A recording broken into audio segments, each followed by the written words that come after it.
بسم اللہ الرحمن الرحیم۔ اہم واقع قومی صدر اور سماجی جہدکار سماجی کارکن سید شمشاد قادری صاحب کے پاس دوبارہ حاضر خدمت ہیں۔ جناب سید شمشاد قادری صاحب، بہت شکریہ آپ کے وقت کا۔ وقت آپ کا بہت زیادہ قیمتی ہے، لیکن آپ نے پھر بھی وقت دیا، اس کے لیے میں آپ کا بہت زیادہ مشکور ہوں، شکر گزار ہوں۔ شہر میں بہت سارے کرنٹ افیئرز ہیں جن پر بات کرنا بیحد ضروری ہے۔ بہت سارے ایسے واقعات ہیں، بہت سارے ایسے حادثات ہیں جو اس سارے عرصے میں پیش ہمارے پاس آئے ہیں۔ تو سب سے پہلے میں یہ چاہوں گا کہ آپ اس پر تھوڑی سی گفتگو فرما دیں، اس حوالے سے تھوڑی سی گفتگو فرما دیں کہ ہمارے پاس رمضان المبارک کے آخری چند ساعتیں باقی ہیں، آخری چند گھنٹے باقی ہیں، اور ہم آپ کے پاس یہاں پر حاضر خدمت ہیں۔ تو سب سے پہلے چاہوں گا کہ آپ اس پر تھوڑی سی گفتگو فرما دیں کہ رمضان المبارک کا جو مقدس مہینہ ہے، جتنا ہم عبادت کرنا چاہتے تھے اتنا ہم کر نہیں سکے،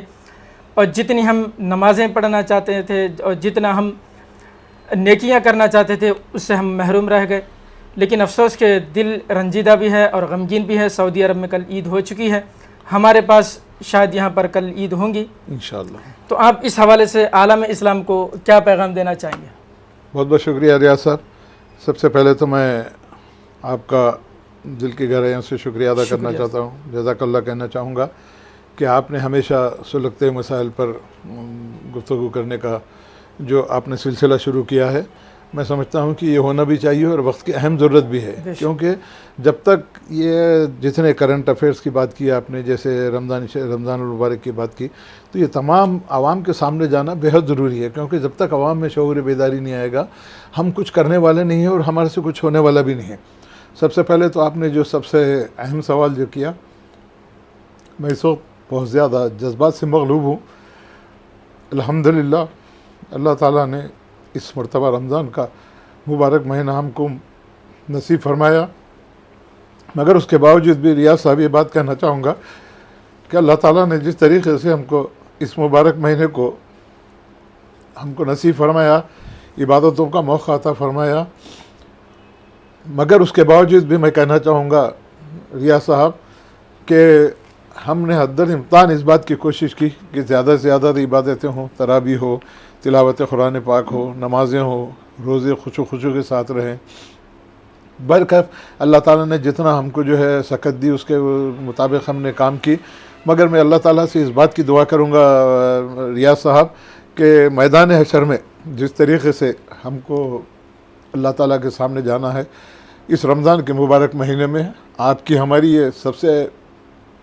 اہم ذمہ داری یہ ہے کہ ہم تمام عالم اسلام سے، تمام مسلمانان عالم سے، تمام نوجوانوں سے، تمام خواتین سے اس بات کی میں گزارش کرنا چاہوں گا کہ رمضان کا کچھ ساعتیں باقی رہ گئی ہیں، رمضان ہم سے ودا ہو رہا ہے۔ اللہ تعالیٰ سے دعا ہے کہ اللہ تعالیٰ اس رمضان کو ہمارے لیے قبول فرمائے، آمین آمین۔ ہماری جو بھی عبادتیں ہیں اللہ تعالیٰ اس کو قبول فرمائے، اور تمام عالم اسلام کو، تمام مسلمانوں کو اس بات کی توفیق دے کہ اللہ تعالیٰ نے جو موقع ہم کو عطا کیا تھا رمضان جیسے مبارک مہینے کا،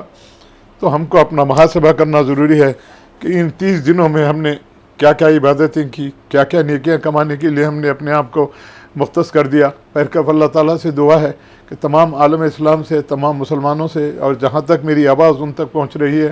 میں یہ بات کہنا چاہوں گا کہ میدان حشر میں آپ کو، ہم کو، سب کو اللہ تعالیٰ کے سامنے جو ہے رجوع ہونا ہے، مگر میں نہیں سمجھتا کہ ہم اس قابل ہیں کہ اللہ تعالیٰ کے سامنے کھڑے رہ سکیں۔ تو میں اللہ تعالیٰ سے اور تمام مسلمانان عالم سے اس بات کا میں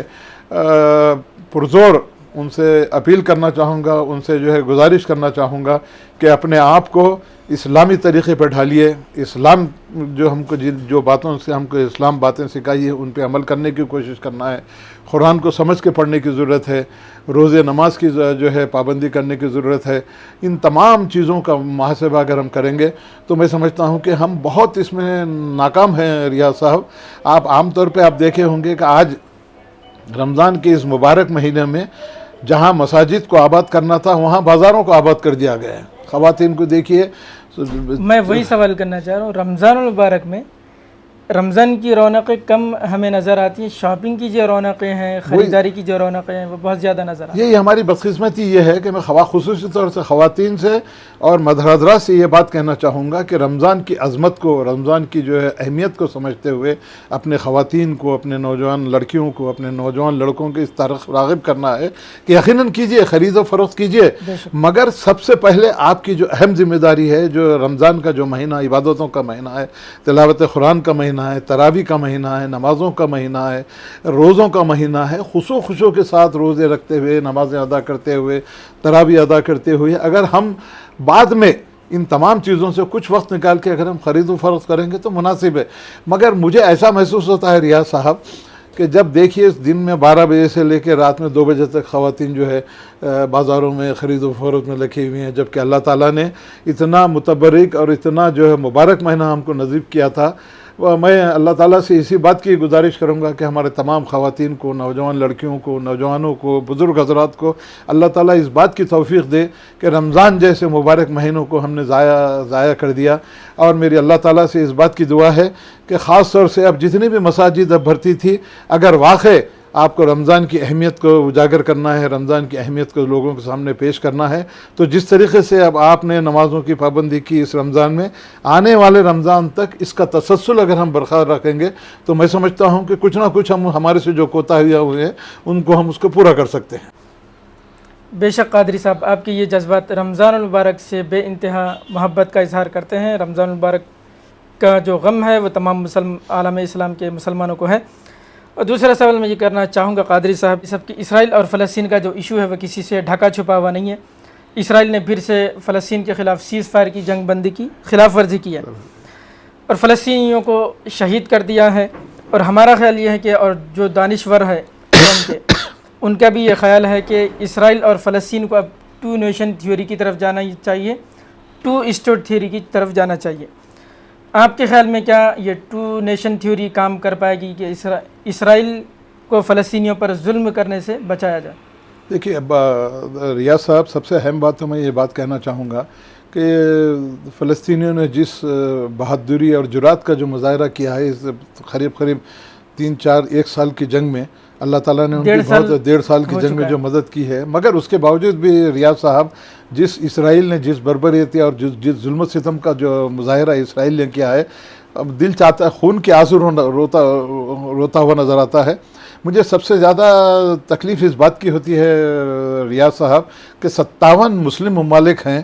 یہ 2 نیشن ملک، 1 نیشن ملک ایک جگہ ہونے کی بات بعد میں ہے، اگر یہ 57 ممالک ایک جگہ ہوتے ہوئے اگر فلسطین کی حفاظت کے لیے اڑ جائیں، فلسطین کو پر جو ظلم و بربریتی ہے اس کو روکنے کے لیے اڑ جائیں، تو میں سمجھتا ہوں کہ یہ اسرائیل کی جو بربریتی ہے، جو جنگ کا جو اس نے جو جنگ مسلط کر دی ہے، اس کا جو خاتمہ یقیناً مجھے نظر آتا ہے۔ مگر اس میں ایک خاص بات کہنا چاہوں گا کہ یہاں پر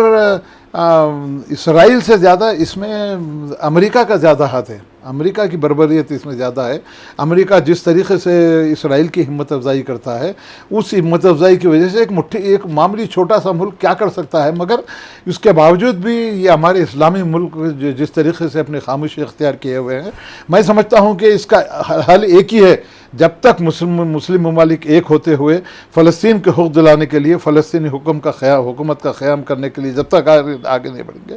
اسرائیل اور امریکہ اسی طریقے سے بربریت کا مظاہرہ کرتے رہیں گے اور اسی طریقے سے فلسطینیوں پر ظلم و ستم جاری رہے گا۔ تو میں خاص طور سے یہ بات کہنا چاہوں گا کہ تمام اقوام عالم سے، کیونکہ بہت سے جو ہے حکومتیں ایسے بھی ہیں جو اسرائیل کی مدد بھی کرنے کے لیے تیار ہیں، مگر مسلم ممالک جن کو مدد کرنا چاہیے تھا، فلسطین کی مدد کرنا چاہیے تھا، آپ کی ہماری قبلہ اول مسجد اقصیٰ کی حفاظت کرنا چاہیے تھا، یہ وہ لوگ جو ہے اس سے پہلو طے کرنے کی اصل وجہ سے آج اسرائیل کی اتنی ہمت بڑی ہوئی ہے کہ جو جنگ بندی ہونے کے باوجود بھی پھر سے جو رمضان جیسے مبارک مہینے میں ان کے اوپر بمباری کرتے ہوئے معصوم بچے سیز فائر کی شاید فلسطینیوں کو 55 شہیدوں کو شہید کر دیا، معصوم بچے اس میں شہید ہو گئے ہیں۔ تو بس ہم ایک چیز کہہ سکتا ہوں ریاض صاحب یہاں پر جب تک مسلم ممالک ایک جگہ متحد نہیں ہوں گے، جب تک اس بات کا تہیہ نہیں کریں گے کہ جو ہے فلسطین کی سپریٹ حکومت کا قیام تک لانے کے لیے وہ لوگ ایک پکا لاہ عمل نہیں بنائیں گے، تو پھر اسی طریقے سے اسرائیل کی بربریت جاری رہے گی، اسی طریقے سے امریکہ کی بربریت جاری رہے گی۔ مگر ایک بات میں آپ سے کہنا چاہوں گا کہ دیکھیے آپ 313 ہزاروں پہ بھاری تھے، آپ اندازہ لگا جی 313 ہزاروں پہ بھاری تھے، آج ہماری 57 مملکتیں ہیں مسلمانوں کی، 175 کروڑ سے زیادہ مسلم آبادی ہے۔ پھر یہ جو ہے یہاں پر ہماری ایمان کی بھی کمزوری ہوگی، یہ حکومتیں جو ہے امریکہ سے ڈر کے، یہ سب سارے چیزوں کی وجہ سے جو ہے یہ ظلم و بربریت چل رہی ہے۔ میں اللہ تعالیٰ سے اسی بات کی جو ہے میں دعا کروں گا۔ میں یہ بات آپ سے کہنا چاہ رہا ہوں کہ وہ ایک ساتھ مل کے حکومت بنانا، ایک ساتھ مل کے رہنا، یہ بات کی دوسری باتیں ہیں، مگر اس سے پہلے اسرائیل کو اگر روکنا ہے تو یہ 57 ممالک جب اگر ایک جگہ ہو جائیں گے تو اسرائیل کا 5 منٹ بہت سے بات 1 گھنٹے کے اندر خاتمہ ہو سکتا ہے، یا وہ اپنے آپ کو جو ہے نادم ہوتے ہوئے اپنے آپ کو جو ہے جنگ بندی سے روک سکتا ہے۔ میرا آپ سے کہنا یہی ہے کہ تمام اسلامی ملک اتحاد کا مشاہدہ کرتے ہوئے، سچے دل سے ایمان کو پکا کرتے ہوئے، اللہ اور اللہ کے خوش نصیبی کے لیے، مظلوموں کی جو حمایت کے لیے اگر آگے بڑھیں گے تو یقیناً فلسطینیوں پر جو ہے اسرائیل کی جو بربریت ہے، امریکہ کی جو بربریت ہے، وہ یقیناً اس میں کمی آئے گی اور اس میں ہم کامیاب بھی ہوں گے۔ لیکن میرا کہنا یہ ہے، کیا اسرائیل اور فلسطین کو الگ الگ اسٹیٹ بنایا جا سکتا ہے؟ کیا اس میں ہو سکتا ہے کہ وہ فلسطین پر ظلم کرنے سے بچ جائے؟ اگر دیکھیے اگر الگ اسٹیٹ، ابھی فلسطین کے لوگوں کا ماننا ہے اور ہمارا بھی ماننا ہے کہ اسرائیل کی جو زمین ہے وہ ہماری ہے، اور اسرائیل کا ماننا ہے کہ جو فلسطین ہے وہ ہماری زمین۔ اب یہاں پر یہی بات ہے نا، دیکھیے اب فلسطین دونوں کو تھوڑا تھوڑا دے کر اب یہ تو دیکھیے یہ تو انٹرنیشنل مسئلہ ہے، اس کے اوپر یہ انٹرنیشنلی طور پر وہ لوگ سوچنا چاہیے، اس کا ریکگنائز اس کو سے کرنا ہے کہ انٹرنیشنل مسئلہ ہے، کس طریقے سے اس کا صحیح طریقے سے حل نکل سکتا ہے۔ UN ہے، یہ تمام لوگ اگر بیٹھ کے اس کا صحیح طریقے سے حل نکالیں گے تو ہی کچھ ہونے والا ہے، ورنہ ہم یا چھوٹی موٹی ریاستیں ہیں، شمشاد قادری ہے اور کوئی دوسرے لوگ اس کی جانب جو ہے اس پہ ہم۔ لیکن میرا ماننا یہ ہے کہ ابھی جو عالمی طاقتیں ہیں، 5 بڑی عالمی طاقتیں، امریکہ ہے، چین ہے، رشیا ہے، جاپان ہے، اس طرح کی فرانس ہے، یہ 5 بڑی کنٹریاں یہ چاہتی ہیں کہ اسرائیل اور فلسطین کو الگ الگ ملک بنا دیا جائے۔ بہت اچھا، دیکھیے اس سے یہ ہوتا ہے کہ نہ یہ اس کے ملک پر حملہ کرے گا، نہ وہ اس کے ملک پہ حملہ کرا، تو بالکل صحیح بات ہے، وہ ہونا تو یہی چاہیے تھا نا۔ مگر اب یہاں پر جو ہے اسرائیل نہتے اسرائیل، ان کے پاس اس کے باوجود بھی، ان کے پاس جو ہے جنگی ہتھیار نہیں ہونے کے باوجود بھی اللہ تعالیٰ نے ان کو اتنی جو ہے طاقت عطا فرمائی کہ 1.5 سال تک اتنا ایمان ان کا پکا اور وہ ہے کہ آج تک بھی لڑتے آ رہے ہیں۔ برکت یہاں سوال یہ ہے کہ اگر سپریٹ مملکت بن جاتی ہے تو پھر ان کے اپنے اختیارات ہوں گے، اسرائیل کے اپنے اختیارات ہوں گے، پر اللہ تعالیٰ سے یہی دعا ہے کہ اللہ تعالیٰ ان کے اوپر رحم فرماتے ہوئے، اسرائیلیوں کے اوپر، معصوم بچوں کے اوپر رحم فرماتے ہوئے، فلسطینی مملکت کو علیحدہ قیام اگر عمل آئے گا تو ان کے اوپر جو ظلم و بربریت کا مظاہرہ ہو رہا ہے اس کے اوپر جو ہے روک لگ سکتی ہے۔ اسی کے پس منظر میں امریکی صدر ڈونلڈ ٹرمپ نے مسلم کمیونٹی کے لیے افطار کا اہتمام کیا ہے اور کہا ہے کہ ہم پوری دنیا میں امن پھیلانا چاہتے ہیں، لیکن سب کو معلوم ہے کہ اسرائیل کی بربریت کے پیچھے، اس کے فساد کے پیچھے کون کھڑا ہوا ہے۔ اب یہ دیکھیے تو یہاں کی سیاست اور وہاں کی سیاست آپ کو معلوم ہے کہ سیم نظر آ رہی ہے۔ بالکل یہاں بھی جو پولیٹیشین ہے وہ کیا کرتے ہیں، رمضان المبارک میں آ کر مسلمانوں کے پاس آ کر ٹوپی پہن لیتے ہیں، افطار بھی کر لیتے ہیں، اور بہت زیادہ اگر انہوں نے تیر مار لیا تو ان کے ساتھ نماز بھی پڑھ لیتے ہیں۔ تو کیا اس طرح کے رویے سے مسلمانوں کو خوش ہونا چاہیے کہ بھائی؟ نہیں، دیکھیے ریاض صاحب، میں تو اس کا سخت مخالف ہوں۔ یہ دیکھیے ٹھیک ہے افطار پارٹی رکھیے، مگر ایسے افطار پارٹیوں سے جس سے جو ہے مسلمانوں ہمارا ماننا ہے کہ بھائی تو ٹوپی پہن یا مت پہن، ہمارا کام کر دے۔ ٹوپی پہننے سے جو ہے مسلمانوں کا فائدہ، ایک گھنٹے کے لیے ٹوپی پہننے سے مسلمانوں کا کیا فائدہ ہونے والا ہے؟ مودی ایک گھنٹے، مودی تو خیر ٹوپی پہننے والا ہے نہیں، کبھی مودی نے ٹوپی پہننے کو جو وہ روک دیا ہے، جب ٹوپی پہنا ہے تو روک دیا ہے۔ تو یہ افطار پارٹیاں جو ہے یہ سیاسی شعبے بازی ہے، یہ سیاسی شعبے بازی ہے، اور ٹرمپ نے بھی جو مسلمانوں کے لیے افطار پارٹی رکھی، مسلمانوں کے فلاح و بہبود کی بات کرتا ہے، اور سارے عالم میں جو ہے امن و امان کی بات کرتا ہے، تو پھر ٹرمپ کا یہ دو قسم کا جو رویہ ہے، ڈبل اسٹینڈرڈ جو ہے، آپ کو یہ سمجھ لینا چاہیے کہ جب ساری دنیا میں امان کا خواہاں ہے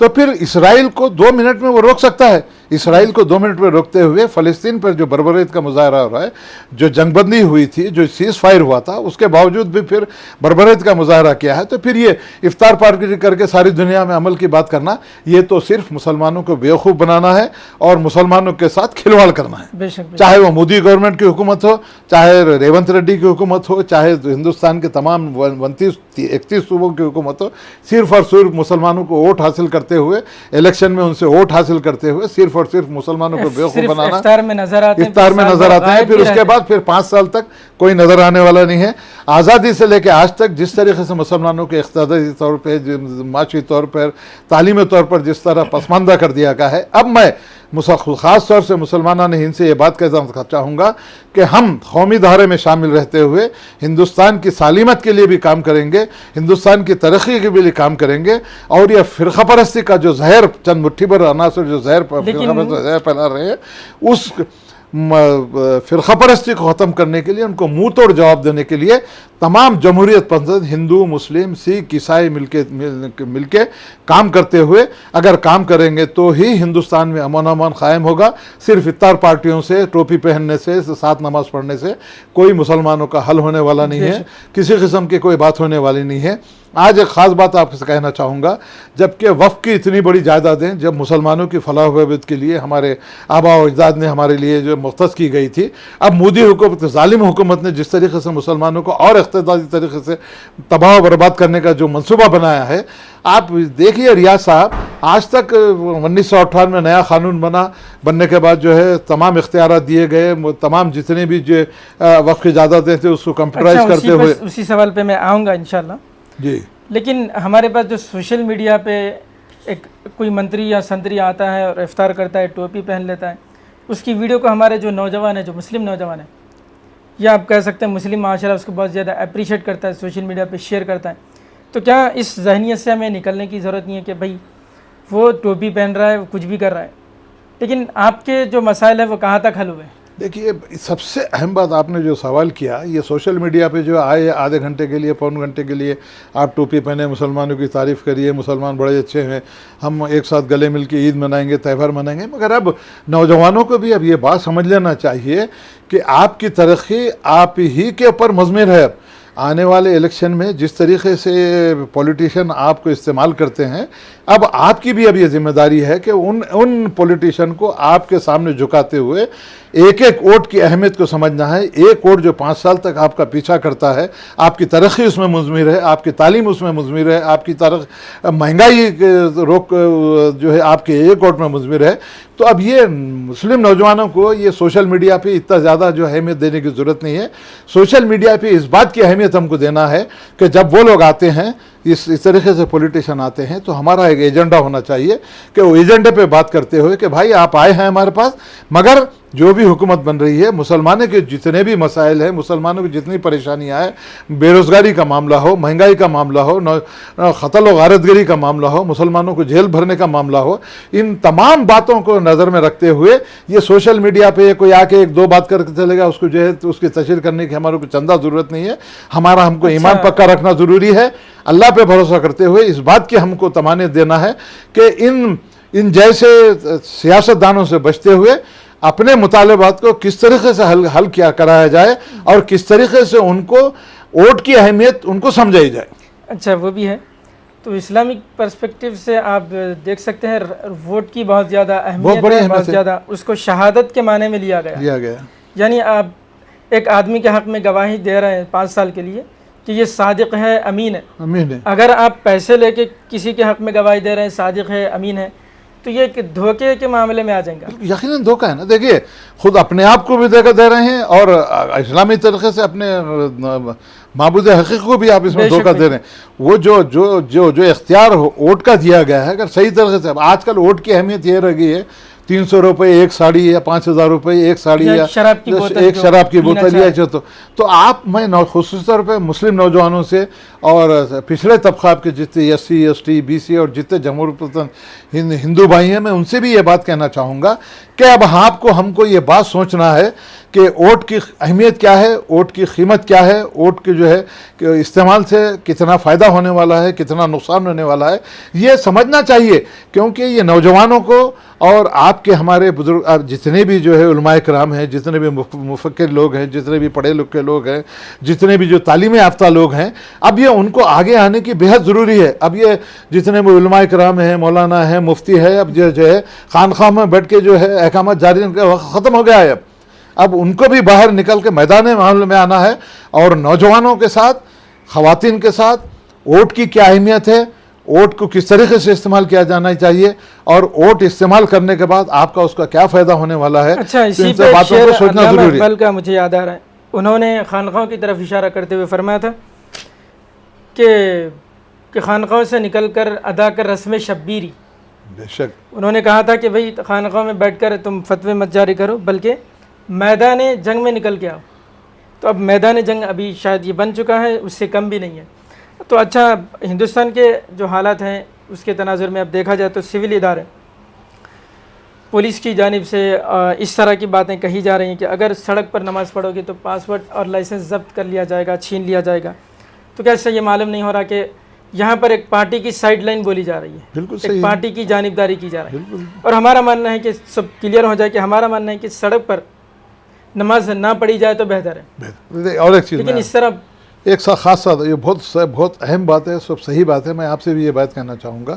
کہ دیکھیے، سب سے اہم چیز تو نماز کے لیے جو ہے فرض نماز جو ہوتی ہے، اس کے لیے صاف ستھری جگہ کی بھی ضرورت ہوتی ہے. اس کے لیے نماز کے بھی آداب ہے، نماز کے بھی کچھ ہے. ہاں، کبھی ایسا کسی ایک آدھ مرتبہ، سال میں ایک آدھ مرتبہ کبھی ہو جاتا ہے، یا جب عوام کا حساب زیادہ جواب کی کمی ہوتی ہے، تو وہاں اس میں جو ہے مجبور میں میری اپنی ہے. علماء کرام کیا کہتے ہیں یا دوسرے جو ہے صاحب سمجھ لوگ کیا کہتے ہیں، وہ ان کی اپنی بات ہے. مگر ہو سکتا ہے کہ ان فرقہ پرستوں کا منہ توڑ جواب دینے کے لیے ہم کو اس بارے میں تھوڑی احتیاط کرنی بہت ضروری ہے. اب میں سمجھتا ہوں ہمارے ریاض صاحب جمعہ کے دن،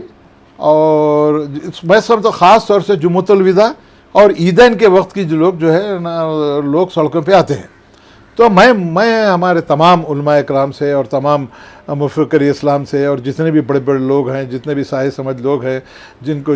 جو اسلامی اسکالرس ہیں، اب ان کو اس بارے میں ایک فیصلہ کرتے ہوئے، سوچتے ہوئے اس بات کا فیصلہ کرنا بہت ضروری ہے کہ کیا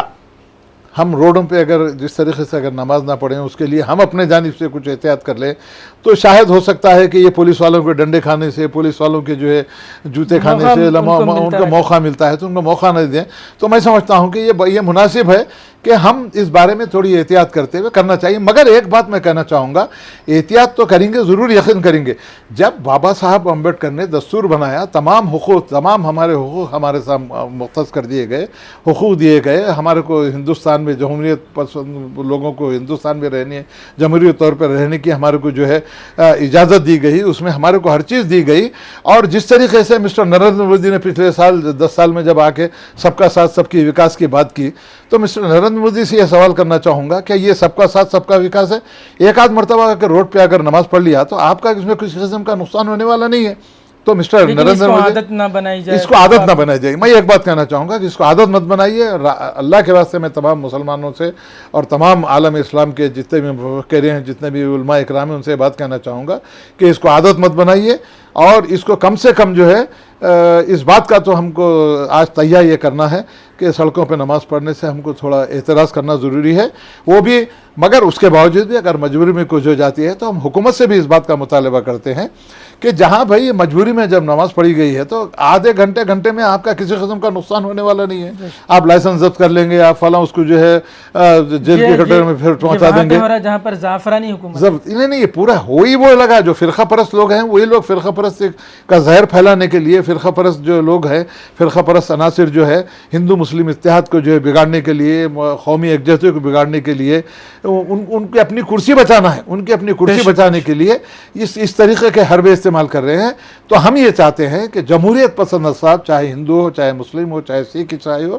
اس بات کا ہم کو آج تیار کرنا ہے کہ ہم کو ان فرقہ پرستوں کا منہ توڑ جواب دینا ہے، اور بابا صاحب امبیڈکر نے جو قانون، جو دستور بنایا ہے، دنیا کا سب سے اچھا دستور بنا ہے، اس کی حفاظت کرنے کی ذمہ داری اب تمام جمہوریت پسند ہندوستانیوں کی ہے، تاکہ ان فرقہ پرستوں کو منہ توڑ جواب دیتے ہوئے اس طریقے کا جو ماحول بگاڑنے کی جو کوشش کر رہے ہیں، جو فسادات پھیلانے کی کوشش کر رہے ہیں، اس کو روکا جا سکتا ہے۔ اس کے بعد میں سوال آپ سے یہ کرنا چاہا کہ اب سب سے اہم بات تو ہمیں یہ نظر آتی ہے، حیدرآباد میں جمعہ کے دن پورے تلنگانہ میں وقف بورڈ سے متعلق پروٹیسٹ کیا گیا، سیاہ پٹیاں ہاتھ پر باندھ کر احتجاج بھی کیا تھا، بہت بڑے بڑے لوگ اس میں شامل تھے، تو کیا آپ سمجھتے ہیں کہ اس سے حکومتوں کو کوئی فرق پڑ سکتا ہے؟ دیکھیے، احتجاج تو احتجاج ہے، چاہے جس طریقے سے بھی چاہے کس طریقے سے کیا جائے، مگر احتجاج ایسے منظم طریقے سے ہونا چاہیے کہ آپ چاہے بلیک جو ہے سیاہ پٹیاں لگائیے، یا چاہے خاموش احتجاج کیجیے، یا جو ہے دھرنے پہ بیٹھیے، یا بھوک ہڑتال کیجیے، یا جو بھی کرنا ہے کیجیے، مگر میرا ماننا یہ ہے ریاض صاحب کہ سیاہ پٹیاں تو آپ نے لگا لی، صرف جمعہ کے دن ہی کیوں بھائی؟ جمعہ کے دن ہی کیوں؟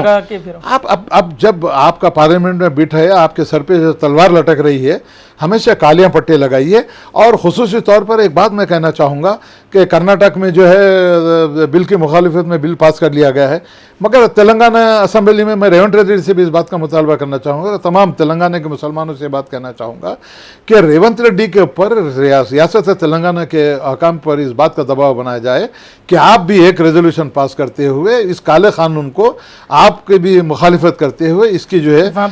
واپس لینے کے لیے مرکزی حکومت پر دباؤ بنایا جانا چاہیے۔ اور خصوصی طور پر نوجوانوں سے، چاہے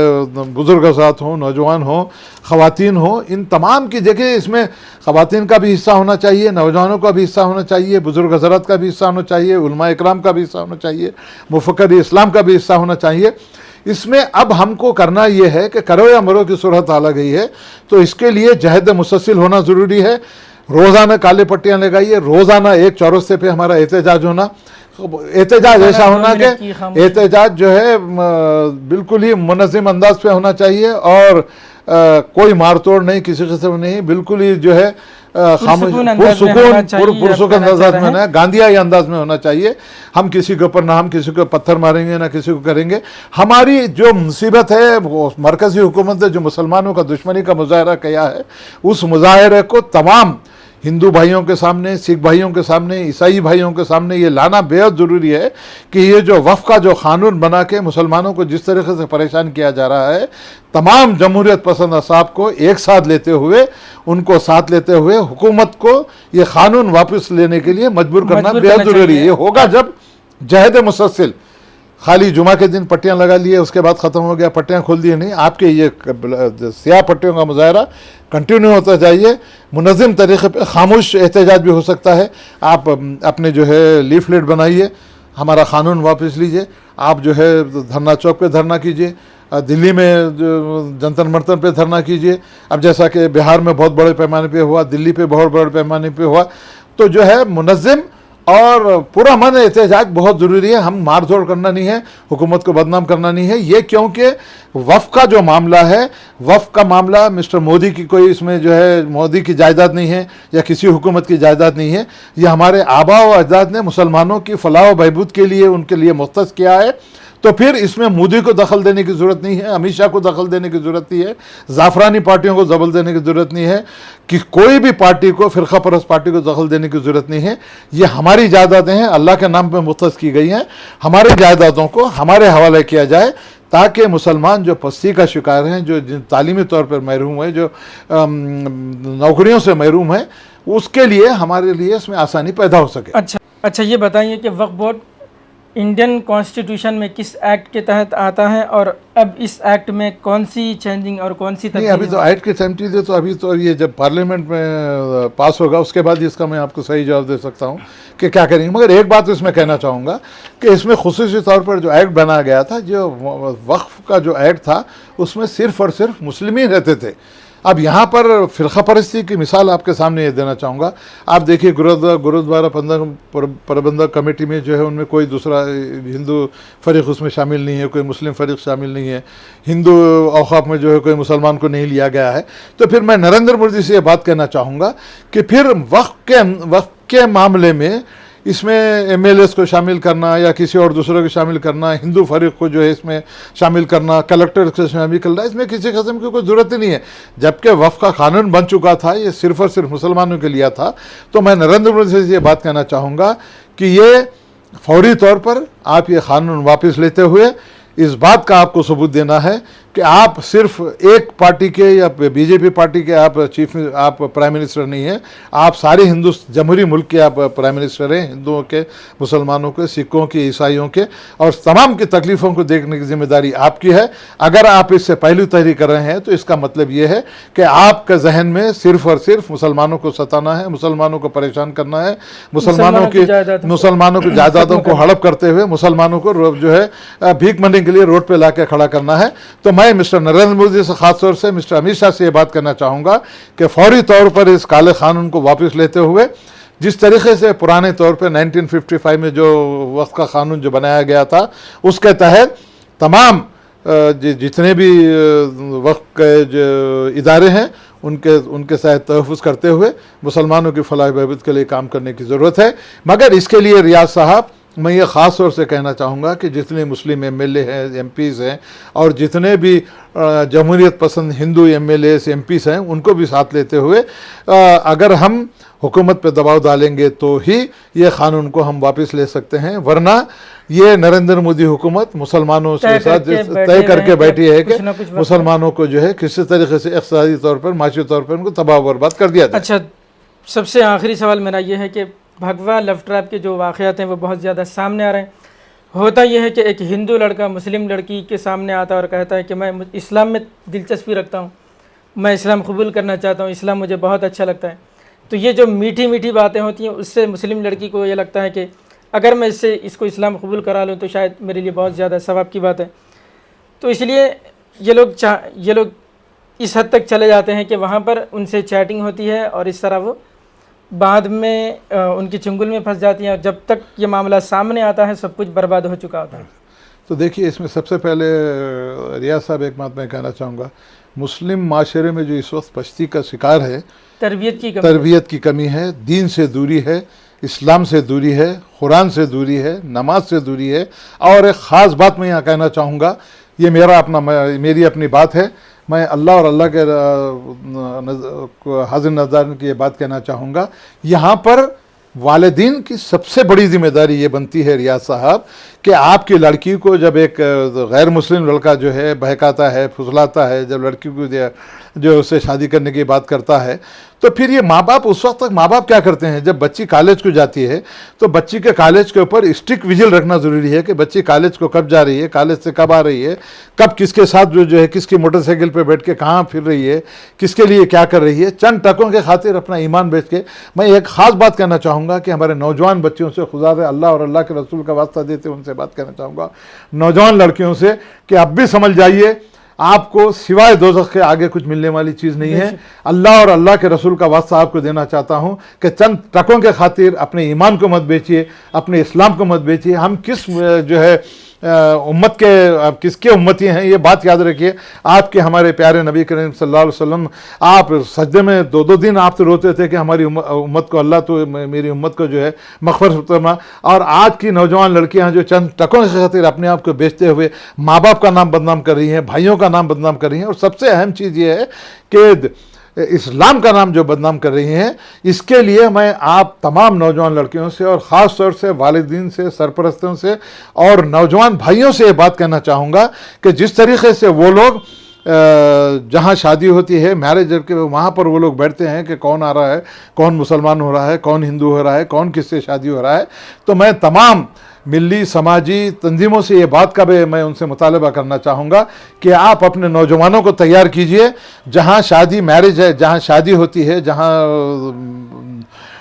جو آفس ہے میرج آفس ہے وہاں پر بھی اپنے نوجوانوں کو تعینات کیجئے. کون مسلم لڑکی آ کے جو ہے اپنا مذہب چیئر کر کے شادی کر رہی ہے. جب تک یہ بات نہیں ہوگی، جب تک ہم اسٹرکٹ ویژل نہیں رکھتے ہوئے جب تک یہ کام نہیں کریں گے. کیا پوری پلاننگ کے ساتھ ہو رہا ہے یا نہیں؟ بالکل پلاننگ کے ساتھ. وہ لوگ کھلے الفاظ میں پرسوں ایک ویڈیو دیکھا میں کہ بھائی ہم ہمارے ہندو لڑکوں کو جو ہم دے رہے ہیں، لاکھوں لڑکیوں کو جو ہم مسلمان ہمارے مذہب میں لانا چاہ رہے ہیں. تو جب وہ لوگ کھلے الفاظ میں یہ بات کر رہے ہیں تو یہ ہمارے جو والدین ہیں جو سرپرست ہیں کیا ان کو اس بات کا یہ اندازہ نہیں ہے کہ آپ کی لڑکی کس سے مل رہی ہے, کہاں جا رہی ہے, کیا کر رہی ہے, کالج کو کب جا رہی ہے, کالج سے کب واپس آ رہی ہے, گوشے پردے میں رہ رہی ہے یا نہیں رہی ہے, کس کالج کا ٹائم کب ختم ہوتا ہے. تو میں خاص طور سے کہوں گا اس میں سب سے زیادہ مورد اسلام میں الزام میں سرپرستوں کو ٹھہرانا چاہوں گا, اور خاص طور سے ان بھائیوں, نوجوان بھائیوں کو, اپنے بہنوں کے بھائیوں کو سمجھانا چاہوں گا کہ کیا آپ کی حیا اتنی مر چکی ہے کہ آپ کی بہن جو ہے مرتد ہو رہی ہے اور آپ تماشا دیکھ رہے ہیں, چند ٹکوں کے لیے اپنے اسلام, اپنے جو ہے ایمان کو بیچ رہے ہیں. تو لیکن وہ بھی تو ہے نا کہ کتنے حد تک ہم تربیت کریں گے, کبھی نہ کبھی تو ان کو اکیلے بھی کہیں جانا پڑ سکتا ہے یا کہیں بازار کو جانا پڑ سکتا ہے. آپ یہی اصلاح معاشرہ اس کتنی حد تک ہم نگرانی نہیں بالکل کر سکتے ہیں, اصلاح معاشرہ کی ضرورت ہے. بھائی آپ بچے کو کالج سے واپس لا لیے, آپ اپنے بچے کو ساتھ لے جائیے, آپ بچوں کو آٹو میں بھیجائیے, بچے کو گاڑی میں بھیجائیے. ماں باپ کو اتنا بھی جو ہے اپنی بچی کا جو ہے, بچی جب پیدا کرتے ہیں تو بچی کی آپ کا اسلام میں بھی ہے کہ اچھی طریقے سے اس سے پڑھا لکھا کے اس کی شادی کر کے جو ہے اچھے گھر میں شادی دے کے اپنی جو ہے بڑھانے کی جو بات ہوتی ہے اس کے طرف دینا بہت ضروری ہے. اور سب سے زیادہ اہم چیز صاحب علماء کرام کی اب یہ ذمہ داری بنتی ہے کہ اصلاح معاشرے کے طور پر ہر نوک ان کارنر پہ, چاہے تلنگانہ ہو, چاہے آندھرا ہو, چاہے ہندوستان کی 31 ریاستیں کیوں نہیں ہو, ابھی علماء کرام کی ذمہ داری بنتی ہے, ماں باپ کی ذمہ داری بنتی ہے, اور اماموں کی بھی ذمہ داری بنتی ہے کہ مساجد میں جب جمعہ کا خطبہ ہوتا ہے تو 5 منٹ کا وقت نکال کے ان جو بچیاں مرتد ہو رہی ہیں اس کے بارے میں ایک اثر انگیز تقریر اگر کریں گے, ماں باپ کو نوجوانوں کی طرف اس طرح راغب کریں گے, ان کے والدین کو اس طرف راغب کریں گے, تو میں سمجھتا ہوں کہ اللہ تعالیٰ اس کا راستہ ضرور بنائے گا. ایسا نہیں ہے کہ بیکا میں آ جائے گا بچہ کر لیں گے, مگر ایک سب سے اہم چیز یہ ہے اگر بچیاں, لڑکیاں, نوجوان, بزرگ حضرات جب تک نمازوں کی پابندی نہیں کریں گے, جب تک قرآن کا جو ہے صحیح سمجھ کے مطالعہ نہیں کریں گے, جب تک قرآن میں کیا ہے, قرآن میں کیا احکامات ہیں اس کے اوپر نہیں کریں گے, شادی بیاہ کے معاملے میں کیا ہے, کس طرح سونا ہے, کس طرح سے اٹھنا ہے, کس طرح سے جو ہے تربیت بچوں کو دینا ہے. تو اب یہ میں ایک بات یہی کہنا چاہوں گا کہ علماء کرام کی, امام صاحبین کی بھی اب ذمہ داری بنتی ہے, اور تمام جتنے بھی جو مفکر اسلام ہیں, جو علماء کرام ہیں, اب یہ ان کی ذمہ داری بنتی ہے کہ اب آپ خانقاہوں سے باہر آئیں, آپ اپنے آفسوں سے باہر آئیں, مساجد میں آئیں, بڑے بڑے اجتماعات کریں, اور نوک اینڈ کارنر پہ اویئرنیس پروگرام کرتے ہوئے جو بچیاں اپنے راستے سے بھٹک رہی ہیں, جو لڑکیاں مرتد ہو رہی ہیں, ان کو روکنے کا واحد طریقہ یہ ہے کہ ان کے اوپر اسٹرکٹ ویجل رکھنا چاہیے, ان کے اوپر جو سختی سے پابندی رکھتے ہوئے کریں گے تو ہی ہونا والا. اب آپ جیسے ایک بات کہیں, اب کب تک ماں باپ ذمہ داری کریں گے, تو ایک بات کہتا ہوں, عورت کو باہر نکلنے کی کوئی ضرورت ہی نہیں ہے. عورت کو کہ باہر نکلنے کی ضرورت ہے, بڑی مجبوری میں اگر نکلتی ہے تو الگ بات ہے. اب جیسا عیدوں کے اوپر, براتوں پر نکل رہے ہیں, شادی بیاہ کا معاملہ ہے, اب آپ دیکھیے شادی خانے میں ناچ گانے بجانے, یہ ڈھول فلاں امک ڈھمک, میک اپ فلاں امک ڈھمک, تو ان تمام چیزوں کا جو ہے احاطہ کرتے ہوئے اصلاح معاشرہ جب تک آپ نہیں کریں گے, جب تک معاشرے میں آپ کے اس بچوں کی, نوجوانوں کی اصلاح نہیں کریں گے, تعلیم کی طرف ان کو جو ہے راغب نہیں کریں گے, اسلام کی تعلیمات کی طرف راغب نہیں کریں. دیکھیے ایک بات کہنا چاہتا ہوں کہ آج مجھے بعض جگہ ایسے حیرت ہوتی ہے کہ بعض لوگ دعائے خنوت نہیں آتی نماز میں, تو اس سے بڑھ کے ہماری بدقسمتی کیا ہوں گی جناب علی. دعائے خنوت کی بات کریں, سورہ فاتحہ بھی بہت سے لوگوں کو پڑھنا صحیح نہیں پڑھ سکتے, تو اب یہ کس کی ذمہ داری ہے, اب یہ کس کی ذمہ داری ہے, دین سے دوری کس کی ذمہ داری ہے, علماء کرام کی ذمہ داری ہے, والدین کی ذمہ داری ہے, اپنے بچوں کی تربیت کی ذمہ داری ہے. بہرکیف میں آخر میں ریاض صاحب آپ سے یہی بات کہنا چاہوں گا کہ آپ نے مجھے جو سوالات کیے ہیں, میرا ایک ہی مقصد ہے, ایک ہی چیز ہے, میرا نظریہ ہے کہ میں تمام والدین, تمام سرپرستوں سے اور تمام نوجوانان ملت سے یہ بات کہنا چاہوں گا کہ بچیاں جو مرتد ہو رہی ہیں ان کے اوپر اسٹرکٹ ویجل رکھیے, اسٹرکٹ ویجل رکھتے ہوئے اللہ اور اللہ کے رسول سے ڈریے, کیونکہ آپ کو میدان حشر میں اللہ تعالیٰ کے سامنے کھڑے رہ کے آپ کو جواب دینا ہے. جب تک آپ اللہ تعالیٰ کے سوالات کے جوابات نہیں دیں گے, آپ کو وہاں سے مکتی ملنے والے نہیں ہیں. جب تک تو میں خاص طور سے تمام مسلمانان عالم سے, جہاں تک ہماری آواز پھیلی, میں کوئی عالم کوئی فاضل تو نہیں ہوں, میں صرف یہی بات یہ کہہ سکتا ہوں کہ میرے تجاویز آپ کے سامنے پیش کر سکتا ہوں. نوجوانوں سے, علماء اکرام سے, مفکر اسلام سے, بڑے بڑے جو ہے اسکالروں سے یہی بات میں کہنا چاہتا ہوں کہ آپ آگے بڑھیے, اصلاح معاشرہ کی طرف زیادہ سے زیادہ توجہ دیجیے، دینی تعلیم کو عام کرنے کے لیے آپ زیادہ سے زیادہ کوشش کیجیے، نوجوانوں اور خواتین کو نمازوں کی طرح راغب کرنے کی کوشش. ہم جس راستے سے بھٹک گئے ہیں اللہ تعالیٰ ان کو ہم کے پھر اسی راستے پہ لاتے ہوئے ہم کو دین اسلام کو جو ہے قائم کرنے کے ہم کو اللہ تعالیٰ توفیق عطا فرمائے. بہت شکریہ AMWA کے قومی صدر اور سماجی جہدکار جناب سید شمشاد قادری صاحب، بہت شکریہ آپ کے وقت کا. وقت ہمارا یہیں پر ختم ہوتا ہے، ملتے ہیں کسی اور موضوع کے ساتھ، تب تک کے لیے اللہ حافظ.